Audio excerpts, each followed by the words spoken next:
त्यानंतर महिलांमध्ये जे काही पाळी अनियमितता आहे, तर कधी-कधी ते पाळी अनियमिततेमध्ये कसा असतो प्रकार असतो, की जर समजा 21 दिवसाला जर पाळी येत असेल, तर त्याला आम्ही हायपोमेनोरिया म्हणतो. म्हणजे एक दर 21-21 दिवसाला किंवा 3 आठवड्याला येणं.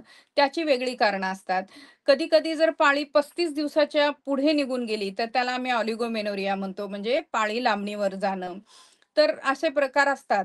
आणि जर समजा अति रक्तस्राव जर होत असेल, तर त्याला आम्ही म्हणतो मेनोरेजिया. म्हणजे अति रक्तस्राव म्हणजे त्या महिलेला दर पाळीला जे जातं त्याच्यापेक्षा जास्त दिवस जाणं किंवा जास्त पॅड तिला घ्यायला लागणं किंवा रक्ताच्या गाठी पडणं. तर याला आपण म्हणतो की अति रक्तस्राव आणि ते प्रत्येक स्त्रियांना ते लक्षात येतं आणि लक्षात आल्यानंतर मग त्या डॉक्टरांकडे जातात.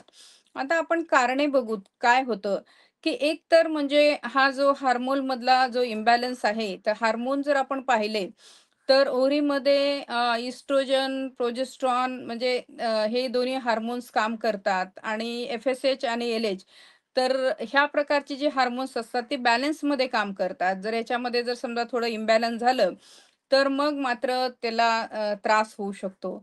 आणि त्यानंतर मग जास्त लेव्हलचं जर प्रोलॅक्टिन असेल, तर त्याचं पण आपण करेक्शन करू शकतो.